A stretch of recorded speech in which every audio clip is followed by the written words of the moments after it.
System ने हम बेरोजगार लोगों को कॉकरोच बोला है। असरपा देखिले डरुछंती मोदी, साहा भी चमकी पड़ुछंती असरपा ना शुणिले। बीजेपी रो निद उड़ाई देलानी ए असरपा। हेले ए असरपा घरे एणे तेणे बुली असना करुथबा असरपा नुहे, बरम देश और देशर व्यवस्था तथा शासन तंत्र को स्वच्छ करिबार पण करिथिबा असरपा दल कॉकरोच जनता पार्टी, जहाँकि एई किछि घंटा भितरे एक जन आंदोलन रे परिणत होईछि। एहा हेउछि देशर बेरोजगार और विभिन्न समस्या को नै संघर्ष करुथबा आजिर जेनजींक डिजिटल दल। नीट पेपर लीक मामला पूरा देश रे पालटिछि एक फुटंदा प्रसंग। एतिकी बेले भाइराल हेउछि एही कॉकरोच पार्टी। सोशल प्लेटफॉर्म रे जन्म नेइछि एही डिजिटल दल, जहार सबु श्रेय जाउछि आम देशर प्रधान विचारपति जस्टिस सूर्यकांत को। निजर एक राय रे देशर बेरोजगार युवपीढ़ी को असरपा सहित तुलना करथिले प्रधान विचारपति। एमिति कि असरपा भली एही बेकार युवपीढ़ी विभिन्न आଳରେ देशर सिस्टम विरोध रे स्वर उठाई देश को फंपा करुछंती बोली कहिथिले जस्टिस सूर्यकांत। एही बयान भाइराल हेबा परे अवश्य निजर स्पष्टीकरण देइथिले जस्टिस सूर्यकांत, किंतु सेतेबेलकू कमान रु बाहरी सारिथिला तीर। सोशल मीडिया रे जन्म नै सारिथिला cockroach Janata party. There are youngsters like cockroaches.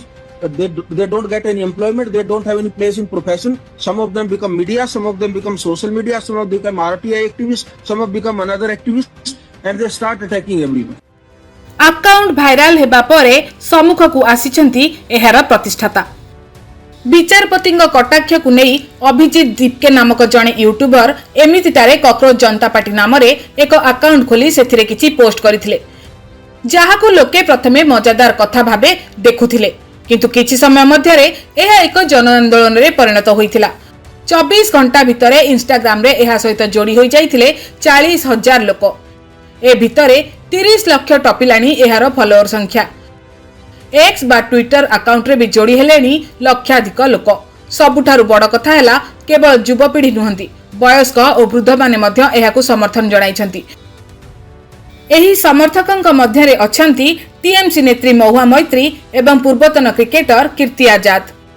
असरपा एमिति एक जीव जहाँकि अलिया असनारे रुहे, किंतु जहाकू परमाणु बोमा विस्फोरण मध्य मारी पारे नाही। अपमानजनक कटाक्ष को निजर ताकत करनेछंती जेनजी। कॉकरोच जनता पार्टी केवल एक नाम होई रही नाही, एहार विधिवत डिजिटल घोषणा पत्र मध्य जारी करछंती जेनजी। अवसर प्राप्त विचारपति को राज्यसभा मना, प्रत्येक वैध भोटर सुरक्षा, महिलांक पई 50% संरक्षण, गणमाध्यम स्वाधीनता एवं दल बदल करुवा नेता 20 वर्ष ब्यान। राज्यवारी एबे देखिबाकू मिलुछि जेनजींकर एही दलर घोषणा पत्र। एमिति कि निजको गोटे गोटे कॉकरोच बा असरपा कहबाकू लज्जा बोध करुनाहांती आजिर भारतर जेनजी। एमाने निजकू असरपा बेसरे सजाई आरंभ करिसेंती निज समस्या समाधान रो विप्लव। जमुना ठारू मेट्रो सिटीर विभिन्न स्थान देखिबाकू मिलिछि एमानंक आंदोलन रो दृश्य। नीट मुद्दा उठाई एमाने दाबी करिसेंती केंद्र शिक्षा मंत्री धर्मेंद्र प्रधान का इस्तीफा। सारे ही कॉकरोच जनता पार्टी के मेंबर्स को, सपोर्टर्स को ये कहना चाहता हूं कि आप सभी अपने सोशल मीडिया प्लेटफॉर्म पर एजुकेशन मिनिस्टर का resignation मांगिए। Please post and say that the Education Minister of India should resign because of the 17 students who committed suicide. Please do this.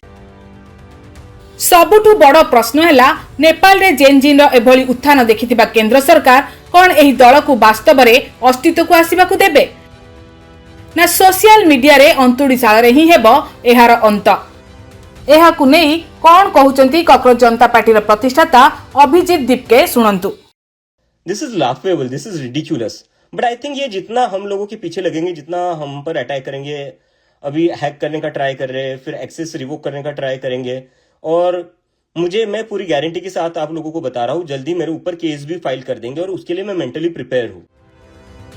विश्व देखिछि जेनजींक शक्ति। एमाने सरकार भांगी भी पारंती एवं सरकार गढ़ी भी पारंती, तेणु एमानंकु हालकारे नेबा निश्चित भावे भूल हेबो।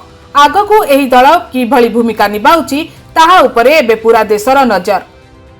Bureau report, Odisha days.